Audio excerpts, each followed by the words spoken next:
So I was saving this rant for later, for maybe like in a couple of weeks or something. It's more to do with conspiracy theory people in general, but you know, whatever. So I was looking up stuff about the video for Morgellons, you know, that video that I came out with before, and I came across a Slate article. Now, I know what you're thinking, and no, I didn't use the Slate article for evidence. That series is just basically for me to have short and sweet videos of a kind of a comedic nature, not really exploring everything all that much, and then I just kind of put it together to show you some weird stuff, like it's not entirely a serious one, anyway. And I knew that because of the subject matter of the videos, a lot of crazy people would come and tell me that I'm actually a shill for the Jews or something, and I'm fine with that, I don't really care. But still, this rant is partially for that, and also partially for the Slate article comments, and I'll get to that in a minute. In my opinion, there are two types of conspiracy theorists.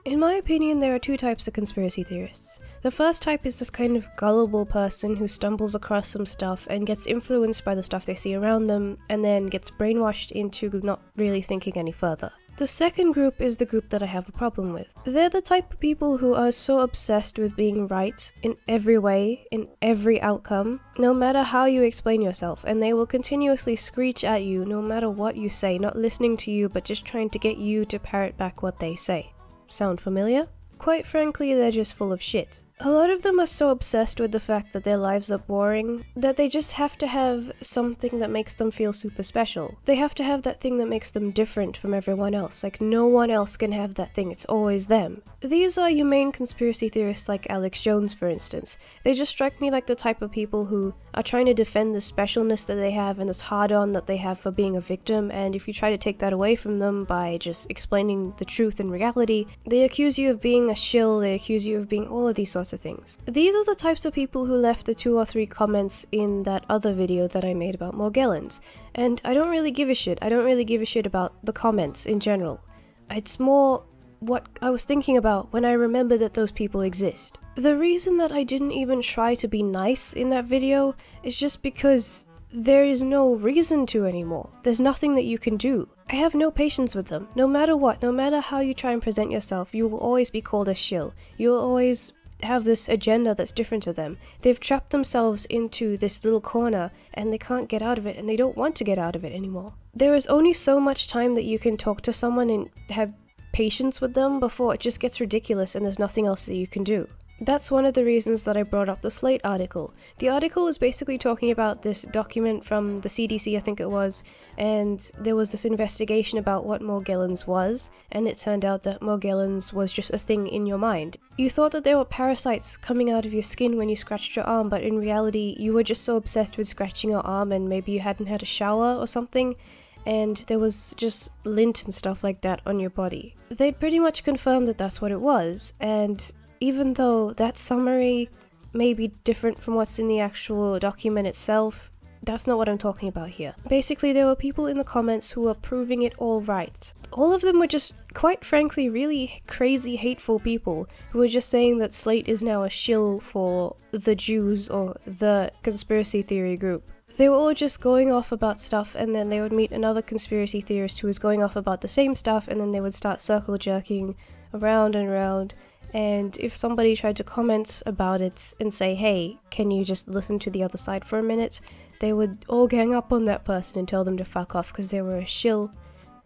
It just got pretty crazy. Again, does that sound familiar? One of the comments in my video in particular made me laugh quite a bit because someone got so triggered that they ended up commenting multiple times over a couple of days. They were just so desperate to get someone to challenge them or to agree with them, just someone in general to validate them, that they kept going over and over again, and I kept laughing when I read them. I mean, I say that, but I only read a couple and then I kind of forgot about it.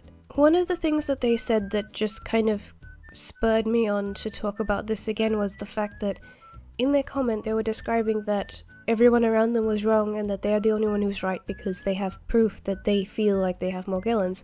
And then they said that people who don't believe it usually end up having it, as if it's some sort of nefarious like alien that jumps onto people who don't believe, or it's like a government conspiracy where they go after people who say it doesn't exist, even though apparently there's also the conspiracy that the government is trying to make people think it doesn't exist. I don't know how that makes sense, but whatever.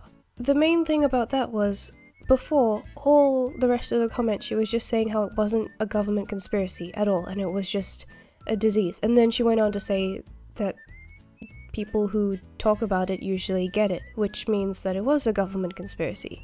Just stuff like that shows that no matter how many times they try to convince you that it's not a conspiracy and it's not crazy or any of that, it always ends up being that way. Always. It has to always be some sort of conspiracy. Because the idea that people don't control every single thing that happens in the world, and sometimes things just happen, sometimes bad people just exist.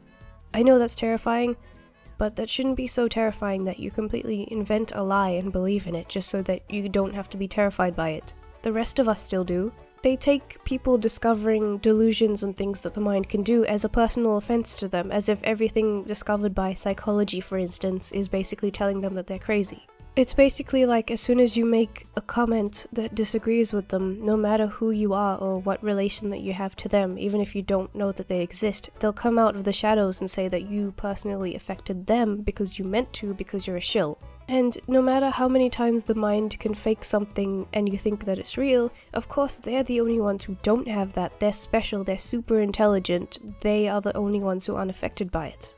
Of course.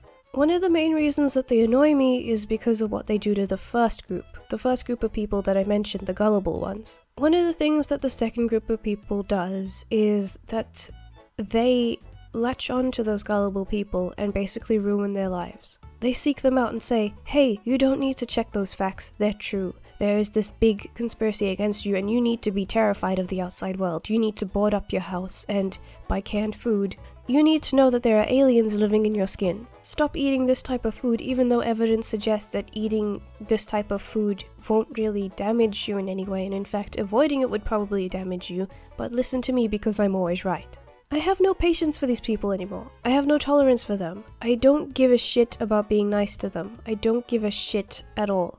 They delude people over and over again, and they make these people scared and angry and overly defensive, and they just create more conflict, and then claim that they're the ones not doing that and that they're the ones who have the truth, even though they shout down everyone else who has a different opinion.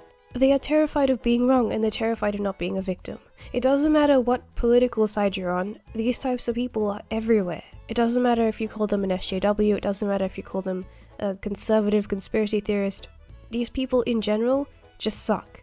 I know in the world that not everything is controlled by people, and yes, some of that is pretty terrifying. Sometimes when you have a guy who just goes insane and shoots people and just does horrible stuff like that, maybe he's just got some issues. Like that guy Randy Stairs or whatever, the guy who was obsessed with Danny Phantom and he went to his workplace and killed people. In my opinion, that's got nothing to do with politics. That's got nothing to do with some higher world order. That was just someone who was deeply disturbed by these issues that he had and unfortunately couldn't cope with them. I know that's terrifying to think, but it's true. You don't get to pretend and invent another reality just because you feel that way. And you trying to convince people that doing that is okay and that they should believe you just to make you feel like you have a friend in your craziness and you're not the only one. That's even worse. You're just bringing someone else into it and ruining their lives. There is only so much of a benefit of a doubt that you can give before it's just wasted. I often wonder about these things, like what happens to these people when they go about their lives afterwards? How do they keep up with relationships and stuff like that? I mean, do they at all? It is not healthy. It's not healthy, and I'm sad I can't do anything about it, but I can't. What does it do to your mind and your life? That is a pretty scary thought. That is the true terrifying thought, in my opinion. I'm sorry for this little rant because I know you probably want a normal video that I do, like the Sims videos or the response video. I actually want to do like a normal video and then a Sims shitload creation video and then a normal one and so on and so forth. So next week I'm doing the Jeff Holiday and Memsogyny video where I make the Sims of them. And then afterwards I'm gonna do a normal one, and then afterwards, you get the idea. I just needed to get this rant out there because it's annoying and it's sad and it's pathetic. And one of the things I want to do is help people, and when I get to a group of people who doesn't want help and wants to go out and hurt people, it just makes me sad, and it makes me want to rant about it. I mean, honestly, you just have to leave them alone and get on with your life. Okay, so I'm sorry my voice sounds like shit, and I look like shit, and I look really tired because, you know, I've been kind of sick for the past week or so, but then it just got ramped up to the flu, just like majorly the flu. It's one of those cases where your voice just completely goes. Like, I couldn't even talk for the last couple days at all. It was just terrible, and even now you can hear that I can't really talk that much, so I'm just trying to do my best. I've just been asleep for the last couple of days as much as I could. No matter if I wanted to or not, I just fell asleep because I was so tired. Luckily, what I could do was work on the documentary, so I ended up writing the script. I have the script now, so I can just get the videos that I need and start compiling them together, so it shouldn't be long now. I'm actually really close to getting it all done. The one thing that I will say about that though is, for the next 3 days, like since this video comes out, 3 days after that is the deadline for any stories that people want to tell me about their experiences. Just, either making a video or writing out your experience with Steve Shives in the comments, and the 3 questions were: when did you first find his channel, when did you first notice the SJW shit going into his channel, and if you could say something to him, what would you say? If you think that someone you know has an interesting story, let them know and let them get their story out in the comment section, or if you have a video, just make it and link it to me on Twitter. So you have 3 days to do that until the deadline, and then after the deadline everything is just going together. And I picked 3 days because I'm waiting for my voice to get better before I start recording myself reading the script, so that I have the thing to put over the top of the clips and everything. Also, I'm going to do a video on ads and sponsorship and what I think of those things, but I just want to put it out there now. If it's a documentary, I will not put ads on it. I mean, you might get one at the beginning just because YouTube, but I'm not going to put any ads in them because I feel like if I put ads in my films, it's breaking the immersion and I hate that, so don't worry about that. No ads, no interruption. No matter how long it is, even if it's like 2 hours long, no ads. I know that's going to fuck me over in the future because I shouldn't be doing that. I really, really need resources, but I don't care. At the end of the day, it's just what it is. I'll explain more about what I think about sponsorships and things when I get to that, but that's it for now. As I said, because I've been sick, I didn't really have time to deal with the setup as much, but I hope that it's starting to be better. I know it feels better, and like I kind of had to rig things up and like put fabric over the top and things just because it holds things together better, it sounds better, and I can't afford getting any like proper stuff for that. This will be fine for now, right? So I'm gonna go and sleep because I'm already falling asleep right now, but yeah, that's it.